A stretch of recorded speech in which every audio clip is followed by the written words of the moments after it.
Hello, everybody, and welcome to the second discussion video of season 2 of Doctor Who, all about the episode Lux. Sean, thank you for joining me again. My What did you pleasure. think of Lux? I really enjoyed it. I really enjoyed it. It was it was fun. It was scary. It was much more of a horror episode, which I enjoyed. Um, and yeah, I mean, and just bloody hell, the animation was fantastic in this episode. And there's already some brilliant memes have come out of this episode as well. So, yeah. No, I mean, overall thought I really enjoyed it. Yeah. I mean, I think doing the ups and downs this week was a bit more difficult.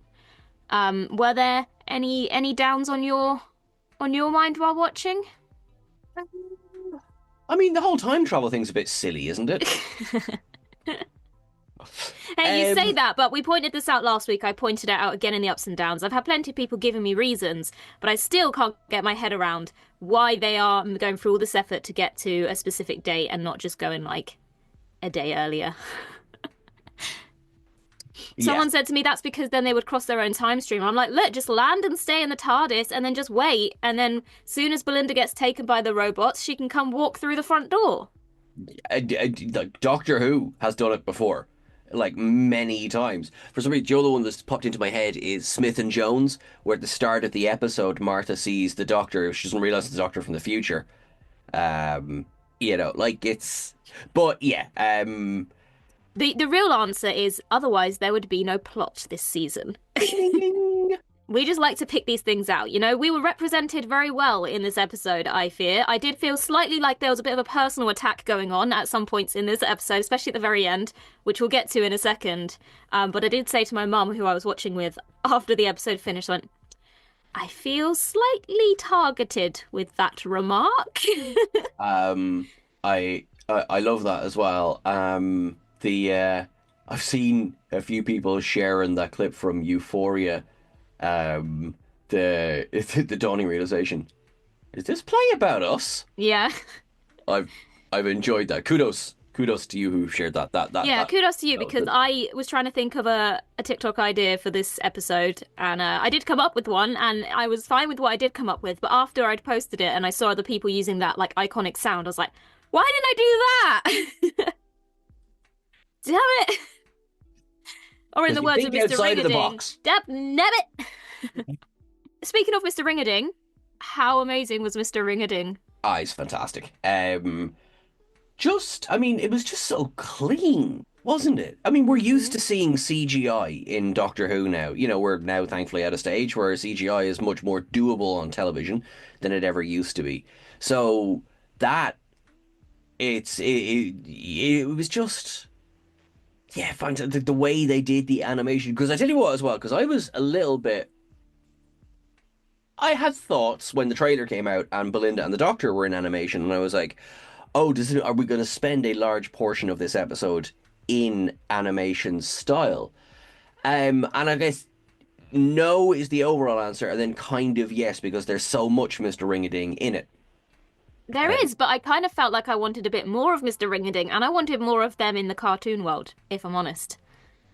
so I'd be with you for more mystery. I definitely didn't want more of them in the cartoon world. I think that was enough. But I liked their figuring it out and then becoming 3D and different. I think that was perfect amount of length. Hmm. Um, and also to our Star Trek fans watching this, is Doctor Who going to be hit with a plagiarism lawsuit? Mm. Mm-hmm. Do you know what I'm thinking? Do you know what I'm referring to?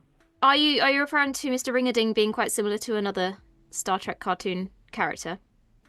Yeah. And That the was pointed out resolution. to me. Yeah, that was pointed out to me a I'm few joking, by times. the way. Sorry, I'm not. I don't think there's play. I'm just saying. All right, that's similar, but then I'm not actually suggesting. I'm not saying Russell that you watched Star Trek Lower Decks and went, "Ooh, I can do that with my cartoon character." But I want to go back to what you just said about Mr. Ringading being clean, because he was clean in as much as it was a great animation, but he also was animated in a way that made him look not clean to fit with the the 50s style of animation. Like if you look at the character, he has those flickers and those kind of grainy Mm, scratches on him, which I thought was so good because he's kind of clean in the sense of a CGI character or an animated character, but also fits with the time.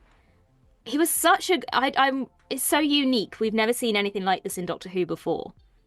God, no. I think because for years, let's be real, they couldn't have done it. This is as much a triumph of technology as it is everything else. I mean, I think it was written well. It was certainly, I mean, Alan Cumming, brilliant in the role. Um, and I like, also I just want to say now, I definitely say his name wrong every time because I said Cummings with a s at the end, and I've definitely said that in the ups and downs, and I think that's just in my mind that's his name, but my apologies. it is funny though. Like, I mean, I get that. It is funny sometimes. Something just goes into your head and it just stays, no matter what you do, no matter what you say. You're like, that is not, that is incorrect. I tell my brain that. Yeah, it just doesn't click. I just say his name wrong every single time, so my bad. I thought, yeah, I really, really, I thought the pacing was much better this week. So Oh, yes, I agree, much better. I still think it's not quite hitting the mark entirely. Um, my one of my downs for this episode was the ending. For me, it just felt a little bit anticlimactic, like it was building and building and building, and then I kind of felt like his Mr. Ringerding's or Lux's motivations changed very quickly, and I just felt a little bit underwhelmed. Like I do think it looked amazing, and but I was kind of a bit like, he just floated away. this is yeah, actually kind of seriously. This is a little bit where the Badgie storyline kind of is quite similar, as I'm sure you know. Yep. But Badgie is this baddie and he's out to kill people and is bad and everything, and then gets exposed basically to all of the power in the universe and becomes effectively a god and has bigger concerns. And so when I was watching Lux doing this, that was playing in my head. And maybe because of that parallel, I was like, oh yeah, okay, I'm fine with it. He's got bigger concerns now. I don't think it was like a cop out ending, but it was quick. I think here's the thing that I kind of can't get my head around is he didn't go outside because he knew that the sunlight would destroy him, right? That's why he didn't go outside. Otherwise, why did he not go outside? Hmm. But then when he was exposed to the sunlight, instead of being like, oh no, I'm exposed to the sunlight, he just kind of was like, ah. And I was kind of like, you spent the whole episode not going outside. But then when you did, instead of being scared of it or fearing it or kind of being like, I'm melting, you're destroying me, he just kind of was like, yeah. I don't know, I just that's what confused me. I was like, then why didn't you just go outside in the first place? And then the episode probably answers this, but he arrives on a beam of moonlight. Moonlight is sunlight, right? Yes, it is. And then does it have to be Earth's sun? That one? This is why I'm confused, right? I think it was a great episode, but and then I was a bit confused about like overall, we felt that, he was great. He was a menacing character, but I never felt he was massively threatening. I didn't feel world domination from him. I was kind of like, what is your No. plan? And that was something I downed. And a lot of people were like, did you miss the whole point where he was going to like take the atomic bomb? And I was like, no, I didn't miss that. But I also was like, he didn't know the Doctor was going to appear and give him the regeneration energy to grow. So what was his plan before then? Because before then, what was his plan to leave the cinema? Was was he just chaos? Was that what it was? He just like, I'm like the Joker. I just do things. Uh, Yeah, I mean, I think a lot of people have pointed that out. They're gods of chaos, so it's not necessarily that their mm. aim is global domination. But then my point still stands that he didn't feel massively threatening. He was chaotic. But for Doctor Who, I always feel like the point is that you're stopping someone from doing something awful, whereas someone just causing a chaos isn't necessarily the stakes that Doctor Who is usually about. Does that make sense? It does. Yeah. Yeah, I mean, I guess it depends on what the level of chaos is. There's chaos where, aha, I'm messing up all of your cutlery drawers. And so that's very chaotic. And then there's chaotic in that, haha, I'm messing with all of your A-bombs. So it's the same general logic, but I was like, yeah, one's slightly worse than the other. But yeah, I Yeah. get what you mean. It's a little bit ill-defined. Yeah, this is the thing. I think if you really, really look, then yes, okay, right, okay, that was his plan. And then I think about it, okay, so maybe his plan was just a much longer term plan because he was feeding off the energy of the films Mm. that Mr. Pye was playing him. So was it maybe that his plan was to absorb all the film energy and eventually he'd be able to go outside, but then the doctor arrived and gave him the means to come out quicker? Mm. It was a really, really great episode. I don't want people to think, oh, they're just saying all the negatives. There was a few things to point out, but overall, I genuinely, my faith in Doctor Who was dwindling a little bit. A little bit. I was getting a little bit disappointed with every week not quite living up to the expectations. And I know some people are going to say, well, that's your fault for setting expectations, but the show itself has set itself up for expectations. Mm. The show itself has shown what it can achieve and what it's capable of doing. So I'm only going in with the expectations that the show has already set for me. And I have found that lately I've not come out of the episodes feeling that, whoa, whereas this one, I genuinely was like, this episode has restored my faith in Doctor Who. So, yay! Yay! But one scene that when I went to the premiere, we were shown a trailer for the upcoming season. It's a trailer that I don't think anyone will ever see. I'm pretty sure Russell T Davies said this is an exclusive thing for this group of people only, and it was very spoiler heavy. And one of the scenes that we saw, or one of the parts of a scene that we saw in that trailer, was the fans, the Doctor and Belinda stepping out of the TV and meeting the Doctor Who fans. Yeah, okay, I'm glad they didn't show that in a trailer. No, so we saw, I would say, I think it was chopped up a little bit, but I think I saw from the point where they climbed out of the screen, I think maybe a bit of it was cut out, and we also saw the section where they were on the sofa and the whole blink situation. God, I'm So really glad they didn't put that in a trailer. Yeah, we didn't see anything beyond there, but we did see that bit. And I knew as soon as I'd seen that this was going to be a divisive element of the episode. As soon as I saw it, I was like, this is going to be a scene that either people love or people are not going to like at all. And again, I didn't see the whole scene, so I couldn't quite grasp whether this was going to be cringy or whether it was going to work. Now that I've seen it, I think it was handled pretty well. I think it was excellent. Yeah. Yeah, no, I thought it was really good because, I mean, within seconds, I saw people going like, "Oh, this is so disrespectful," and he's saying he doesn't care about the fans. So, I couldn't disagree with you more. So I feel statements. This was a loving acknowledgement of this is what discourse looks like. We do sit here, obviously we do, but then the wider fandom, we sit here and we analyze every single scene, and there are people who live on things like Reddit and other social media forums as well, set photos, and they discuss things. And what was crucially important, I think, in how these fans were depicted was their love of Doctor Who. And that came off them in waves, all three of them. It was big, it wasn't a let's pick holes for the sake of picking holes. It was, this is what we would get together in groups. We wear our Doctor Who gear, and we wear our scarves and our fezzes and everything. And we analyze, and we have actually, you put it very well there. Like, we have certain expectations at this stage of what, Doctor Who will deliver. And it doesn't always deliver on those expectations. Which is sort of like, it's a compliment with a sting in the tail. It's like, it has been so good that when maybe it slips a bit, it does get under our skin and it does annoy us a little bit.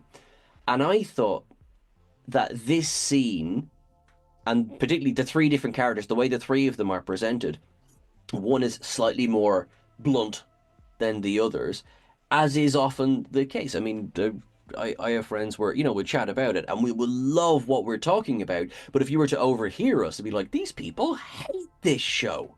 Mm-hmm.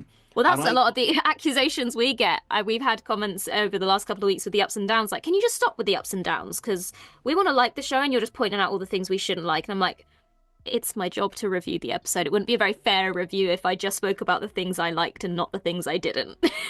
Well, that's it. I mean, like, yeah, I mean, because we've talked about this before. If it's here's all the things I liked, that's fine and that's brilliant and I love that. That's not a review. Mhm. That's here's the things I liked. Mm. A review covers everything, and it's I think because then it's so easy to slip into the other side. Here's all the things I didn't like, and that here's all the things I didn't like. Also, isn't a review. It's a list of things we didn't enjoy. Um, no, a review covers everything. And I thought it was a very clever idea that could have been the hokiest, cringiest thing in the world, which I don't think that it was. Um, and I think of the two scenes featuring them, one is far more fourth wall breaking than the other. Funnily enough, the Doctor and Belinda push their way through a television screen, and as much as it breaks their fourth wall, it doesn't break our fourth wall. Hmm. One in the post credits, Yeah. that's fourth wall breaking. Yeah. Yeah. I would say as well, what I really appreciated is, and you kind of touched on it, the way they were presented, because they could have very easily become caricature. They could have very easily become almost an insult in the way they were presented. And I think if we go back to, I recently did an ups and downs for the Day of the Doctor, and I was Mm. talking about the character of Osgood. And as great as the character of Osgood is in terms of being a member of UNIT and, being very clever, the way she was presented as this super fan of the Doctor almost felt like a little bit of an insult to Doctor Who fans in the way she was presented as this stereotypical nerd who needs the inhaler and can't speak in the presence of, and I felt like the presentation of her in terms of being a representation of the fans was slightly not quite maybe what they thought it was going to be. So I was really glad that when we got the fans here, they weren't a stereotypical nerd, if you know what I mean. They were very different, but they also showed that kind of, they also were a very good representation of what fans are. Like, I think really importantly was the moment they said that they made their friends because of this show. And I have seen so many people talk about the fact that, especially because, sometimes nerds struggle to make friends, and quite often we tell our stories of why we love Doctor Who, why we love Star Trek, and a lot of it comes down to bullying at school, not being able to make friends because we were different or we didn't enjoy the same things, and how you kind of develop those friendships by finding people that share your interests. And I've seen so many people sharing their kind of Doctor Who story since watching this scene and highlighting that this fandom has become their family and how this is how they've made their friends. So I thought that was a really nice touch to kind of show that this is more than just a TV show to a lot of people. It's a way of forming friendships, making connections. It's a shared enjoyment. So I thought that was a nice touch there as well, just to kind of highlight that in the fans rather than just making them caricatures of what a super fan is. I think yeah, I think so. I think if they'd gone the caricature level, that would have then I think given a bit more credence to this is taking a swipe at the fans. Whereas I personally don't feel that it was. And it was funny because, we were watching it going, and I was just like, I feel called out. And that was okay. Because there's also the fact that, like, Doctor Who exists in its own universe, and rightfully so, but the people making it exist in our universe. And nothing happens in a vacuum.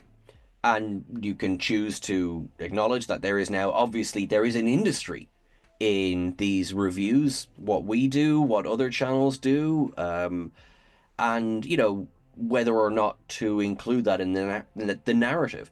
I understand why a lot of things don't include that in the narrative because I think it can get very messy very quickly. Mm. Yeah. Um, I would say going on from that, we've had a lot of theories since season one that the big twist of this season was going to be that the Doctor is trapped in a TV show. I would say I am much happier with this scene Mm. being the Doctor's trapped in a TV show. Now, I wouldn't necessarily completely rule out this being the twist of the entire season, but I don't think that's where we're going to go with it, especially now that we've had this scene. It would seem a bit obvious now that we've had this scene, but I'm kind of glad that all of those theories can kind of be put to rest with what we got here. And I think it was handled much better. This is a much better way of approaching it. It fit within the context of this particular episode and story. I think if you start having it as the twist of the entire show, that you're going to open a can of worms there that you kind of dig yourself into a hole. I don't think it would be something you could move forward from. There's a Marvel show, She-Hulk, which I really enjoyed. It's very meta, and potential spoilers for She-Hulk. People are worried, or word salad there, Sean. People are warned. It closes with her coming out of her own television show and speaking to a robot named Kevin, for Kevin Feige, who is obviously the base, I don't know, executive producer of Marvel, right? And that, when obviously I know there's crossovers from the comics, she's quite a meta character, a bit like Deadpool. Um, Doctor Who's got 60 years of history. Do we make 60 years a television show within the Yeah. universe? Or so I wouldn't, because there's too many callbacks, as it stands, there's too many callbacks to the rest of Doctor Who. Do you know what I mean? I don't know. It would depend how it's done. Do I think Russell T could pull the wool out? Yes. Yes, I do. And I think that he will screw with people's expectations. Sometimes it really, really works, and sometimes it doesn't in Russell's uh, writing history. Um, I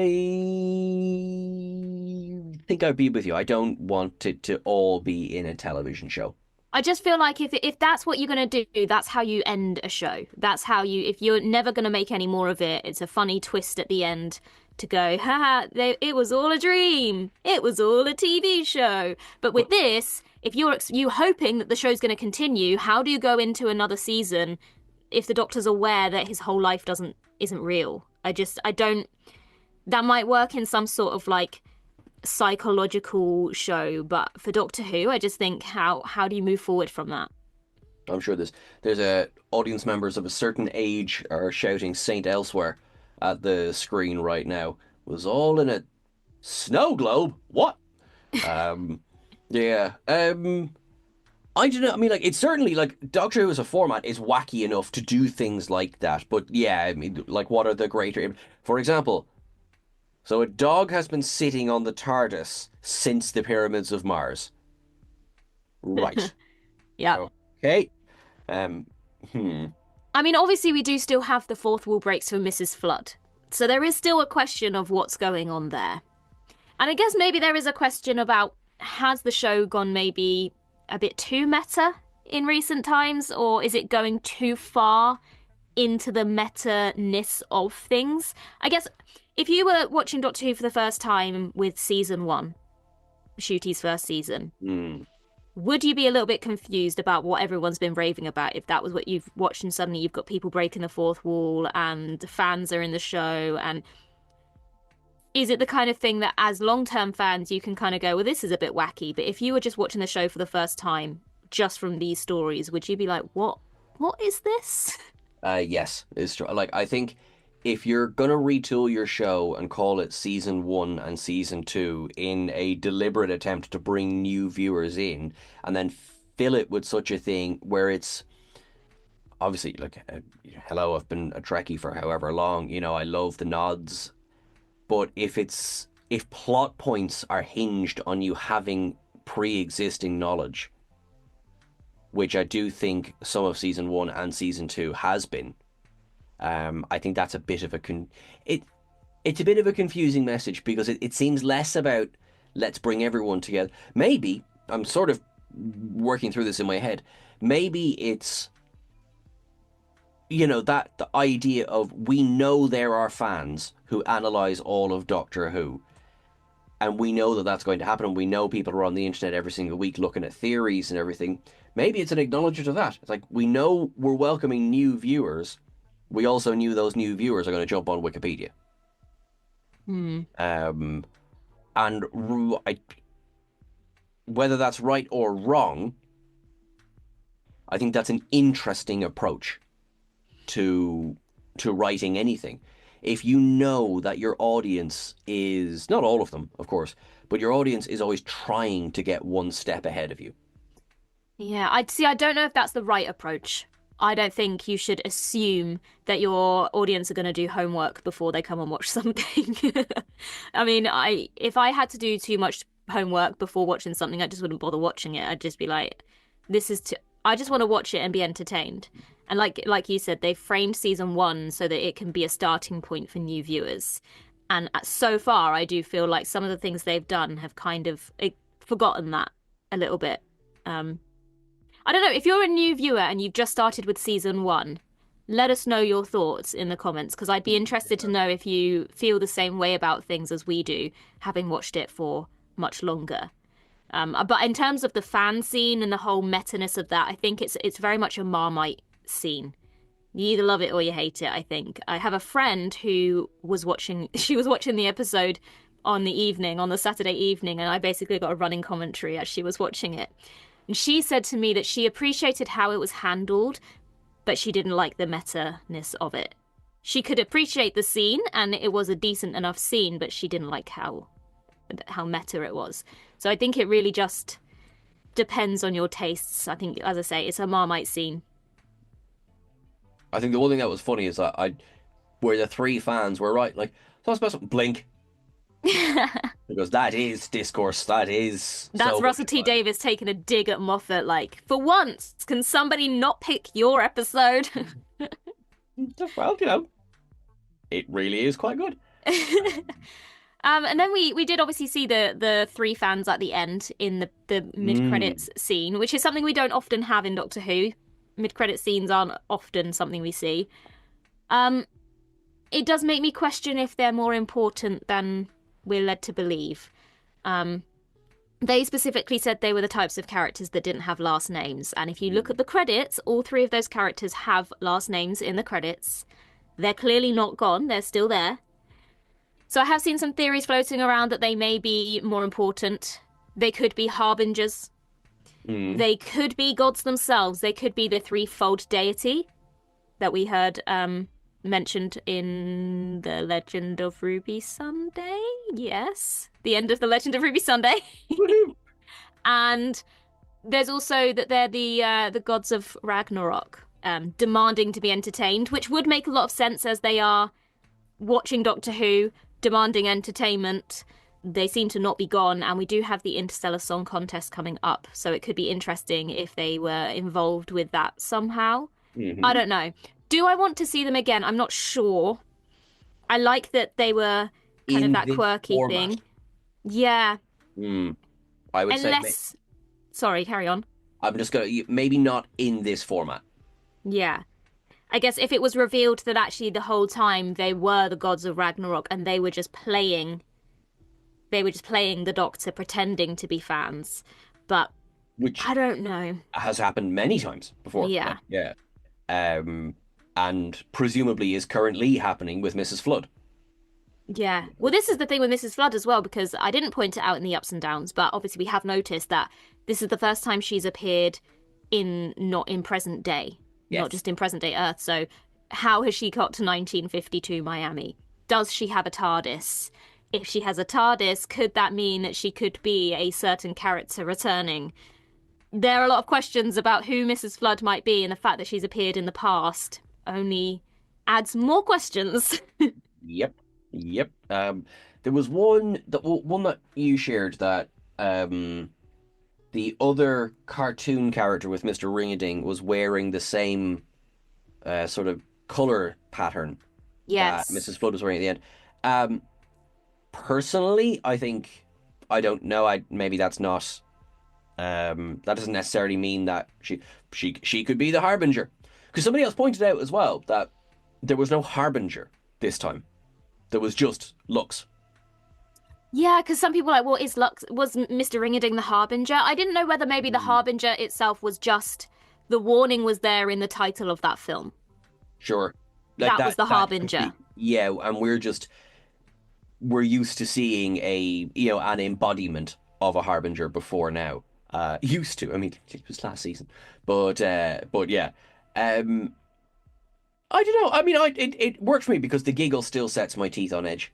Honestly, I didn't see that coming. Well, okay, so I may have seen a leaked set photo a little while ago that had the Harbinger sign outside the cinema. Jesus, you could have nothing these days. But I've kind of forgotten about that a little bit. But it had been leaked that that was what it said on, because obviously it was out filming in the public, so someone saw it. But genuinely, when this happened in the episode, the part that kind of twigged my brain was when he came out and did the ta-da, because it was really similar to when Maestro made their Mm. entrance in the Devil's Chord. So I was like, ooh, ooh, that sounded very similar. And then obviously we had the don't make me laugh thing, and I was like, oh, hang on a second. But I genuinely didn't see it coming. It wasn't until almost the same moment the doctor realized it that I realized it. I was like, oh. And Yeah. I genuinely, this is the thing, I've not had a very like visceral reaction to Doctor Who in quite some time. Even the Sutek reveal, I was kind of like, nah, kind of saw that coming with the whole Susan Triad Technologies thing. This, I genuinely was like, oh my God, it's the thing! I like that as well. Also, I mean, maybe I'm just being really slow. They definitely seem to confirm. So Sutek is dead, dead. Okay. You Mm, killed the god of death already. So was Sutek the big boss? Is there a bigger boss? I don't know. I want the Trickster to come back. I really want to. I don't think we're going to see the Trickster return, but I just feel like there was such wasted potential with the Trickster. He was great in the Sarah Jane Adventures, and I just don't. I'm so sad that he's never crossed over into the main show because he was terrifying. What did you? This is sort of a sorry, off topic, but what anyway? What did you think of the depiction of 1950s racism? Do you know what? I think it was handled pretty well. I agree. I obviously I spoke about last week. Sometimes things are just a little bit too on the nose and a bit too almost obvious in what they're trying to tell us in the episode. And I think this week it was handled much better. It didn't become the entire focus of the story, which Yeah. I appreciated. Obviously, you can't not address it. It has to be addressed. You've got a Doctor who is now affected by these things in a way that he wouldn't have been before. Mm. So to not address it would have been slightly odd. I did. This is another thing my friend pointed out to me, though. How can Belinda, who is a woman in her mid-30s from 2025, not have known what segregation was? We all know about segregation in the 50s. The fact that she was like, what's going on? It was like, how can you not know that? In a macro way, I get you. But obviously, there had to be a reason for them to have that conversation. Yeah. Um, I think where I would slightly give it a pass. I mean, I agree with you. Where I kind of give it a pass is just in the context of the scene. We've kind of just landed and everything's a bit like, oh, grand, let's run into this diner here. We won't think, oh yeah, of course, as mm, opposed to, because I thought that was Henry. Because I was chatting with my mate Aaron over the weekend, and we were talking about how it was debated. And initially he was like, oh, I didn't like it, and I thought, and then we kind of talked it through, and I went, oh, actually, because yeah, you kind of touched on it there. Like the problem is that you can't not address it, of course, and then how much of the story does it become? yeah, and I think this is where it was handled well because Yeah, it didn't become it wasn't the purpose of the story. This wasn't the point of the story. So it had to be addressed, but it didn't become this is what the story's all about. mm, Which I, I think was good. I agree, and it played on our expectations a little bit as well when the cop comes into the cinema with the boy's mom, and it's kind of playing into okay, yeah, this is exactly what it. Oh, hang on, I liked that sort of bait and switch there. Plus, Mm. I loved the your continuity's not great. That's an NYPD badge. We're in Miami. I like that as well. Like you still talking to the fans there? Okay. But no, I think I liked the doctor's attitude towards it. It was kind of like, you know what? I'm this is something the humans have got to sort out themselves. this is not something for me to interfere with. So I'm just gonna keep being me Not something for the and Doctor carry to on. interfere with. That's what he does every week. But if we go back to the episode Rosa, even in Rosa, the Doctor understood that this is something they cannot interfere with because it's so important that the way it was resolved and the impact of those moments in history are so important that the Doctor can't interfere with it. And that's what I think maybe in a way without addressing Rosa, it was kind of that kind of some things in history are fixed and so important that I'm not going to interfere because that is exactly what we saw in Rosa. A fixed point in all of time and space is that Graham was tired and had to sit down. Yeah. Yeah, yeah, yeah. Oh dear. One of the funniest memes to come out of this episode is where Belinda goes in and she's pulling all of the film reels down and throwing them on the floor, and someone just goes BBC in the 1960s. Yeah. I thought that brilliant, brilliant. Yeah. That was Goodbye, funny. Doctor Who serials. We'll never see you. I tell you something else that I think was kind of cool. Actually, two things. First of all, we all know that I'm a major Murray Gold fan, so I was so happy about the Murray Gold musical callbacks in this episode. It made me feel all tingly and warm inside. Mm-hmm. One of them, I completely, in the context of everything, makes perfect sense. The other one is quite intriguing as to why that specific musical passage was chosen between the Doctor and Belinda. Yeah, I don't know whether it was just, oh, I forgot to write some music for this bit. Quick, what have we already got? Or if it's something more relevant, I don't know. Also, I just think it was so funny. I was talking to Danny about it as it was happening, and he was like, oh, was it this track? Was it this track? I was like, it was this track. And he's like, you sure? And I was like, don't question my knowledge when it comes to Murray Gold. Murray Gold's music plays on a daily basis. I could identify this music in my Murray sleep. Gold doesn't know his music as much as you know Murray Gold's music. Yeah, and then we had this whole debate last night when we were talking about it. Like, was it a sad man with a box in this scene in The Big Bang, or was it? And I was like, well, here's the thing, because it sounds very much like a sad man with a box, but actually, there's another track that has the same section as and I was like, don't question my Murray Gold knowledge, man. I know what I'm talking about. It's actually called The Sad Man with the Box. Well, actually, it isn't. I'm teasing. I'm winding you up. Don't question my knowledge. Yeah. No. It's like, I'm backing away. But definitely in the context of the scene, the meta scene, brilliant. Because, I know everyone knows it, but yes, because it's talking himself into existence through stories, Oh, it was just, I loved it so much. I think that was part of the reason I love that scene so much. I think if that music hadn't been in it, it wouldn't have been half as good. I agree. Also, credit where credit is due, he earned that tear. Do you know what? Yeah. Do you know, I said to my mum, if there's no crying in this episode, I'm giving that an up. And then after the episode, I went, I don't think he cried in that episode. I said to Danny, up, he didn't cry. And he went, I hate to break it to you. And I was like, okay, well, that one was subtle. They didn't have a big close-up of his face when it happened. And so I'm going to allow that one, but I won't up it because he did cry. Yep. I think that's fair. But yeah, that worked. I thought, yeah, it was it worked really, really well. And then little Amy as well, playing over the Doctor and Belinda. I will say, it's episode 2, so in fairness to Murray Gold, but I have yet to hear a discernible hummable theme for Belinda. Yeah, I was thinking that as well. There was one track in this episode after the fan scene, after Sad Man with the Box, when they were in the kind of white film world abyss, still stuck in the film world, as they were like figuring out how did they escape. There was some music over that scene that I thought was really, really nice. And I did kind of go, okay, Murray Gold's coming back again, you're serving again. But other than that, I'm waiting for a theme for Belinda, and maybe not just reusing tracks we've already heard. Yeah, I think, touch wood, fingers crossed. I think that's a deliberate choice for this episode.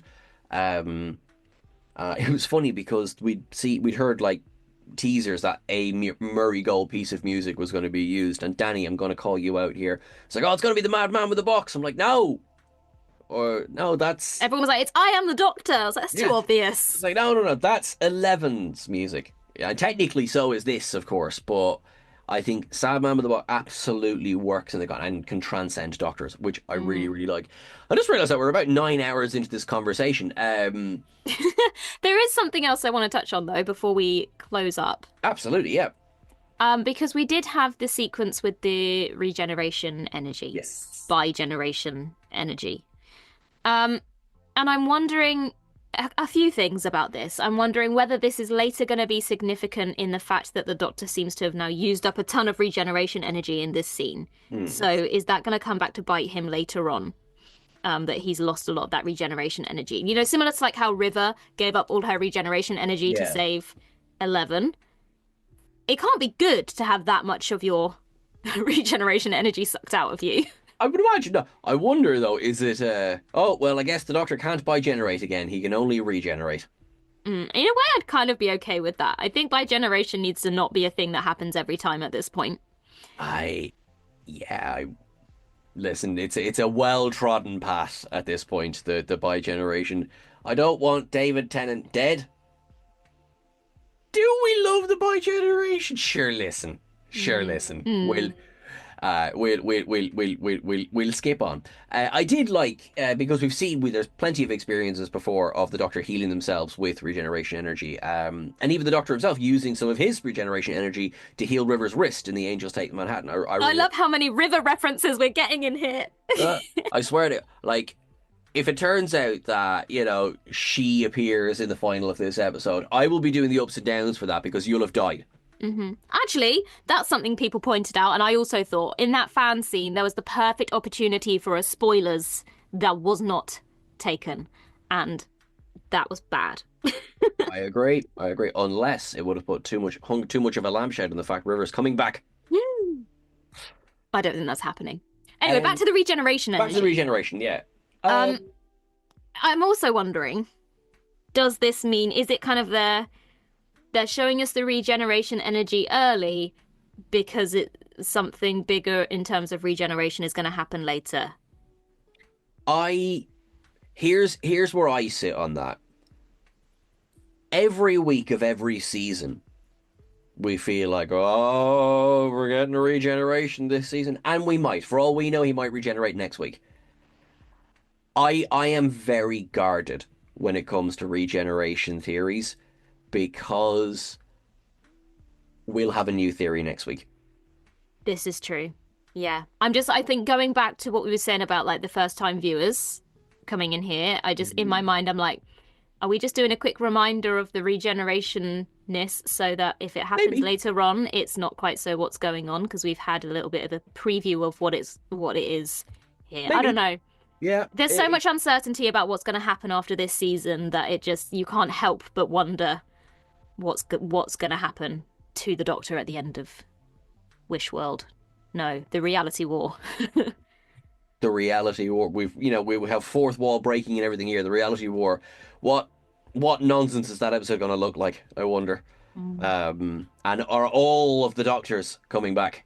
But the twist is gonna be it's at Gallifrey 1, and all of the actors are playing themselves, and it's actually it's going to be a sequel to the Five-ish Doctors. We're going into Doolally Land here. Let's. Yeah, exactly. And this all comes from the regeneration scene from this episode. You see what you've done, Russell? You see what you've done? Now we have multiple episodes of this season, so we can start to build our ranking of season 2. I don't think this one's going to be massively difficult so far. We've only got 2 Bit of an episodes. easy I'm one. fairly certain I know how this is going to go. But Sean, the Robot Revolution and Lux, order them. Number 1, Lux. Number 2, the Robot Revolution. Yep, I would very much agree. I think it's going to take quite a lot to move Lux from that top spot. I agree. I guess all we have left to do here is talk about next week's episode, The Well. Woo! Horror. I think this is going to be a great episode. I think it's going to be very different to this week's episode. I think it's going to be much darker, much more intense. and tense. Now, we do have a theory video out about this episode, which I would encourage people to go and watch. I'm not going to give any spoilers here. You should go and watch it. But if our theory regarding this episode is correct, I'll be very intrigued to see how they approach it and whether it works. Well, I am looking forward to seeing how it works or doesn't, and how they will feature River Song. Yeah! Oh my goodness. Well, thank you very much for joining me for another discussion about Doctor Who. It's Thank always you, fun Danny. to talk about Doctor Who, especially when it's a really enjoyable episode that we can all be excited about. Agreed. Agreed. Yeah, I love it. Like we were laughing just before we recorded this, but like, is there going to be much to talk about? Turns out we're talking for nearly an hour. Yeah, 100%. Yeah. But it's one of those things where sometimes it's easier to talk about the things you didn't like because you can get into the nitty-gritty, whereas if it's a great episode, you're kind of like, well, is there much to say? Turns out, yes, there is plenty that we can talk about because we're like those fans. We can talk and talk and talk forever. Is this playing about us? Anyway, we will see you all next week for our discussion about The Well. We also have the ups and downs out, so make sure that you go and watch those. We will have the Easter eggs coming in the upcoming days, so keep your eyes peeled for that. And all of those videos for the Robot Revolution are also available, so you can go back and check those out if you haven't seen them already. But until next week, see you later. Woo, keep things Bye wibbly wobbly. bye. Bye.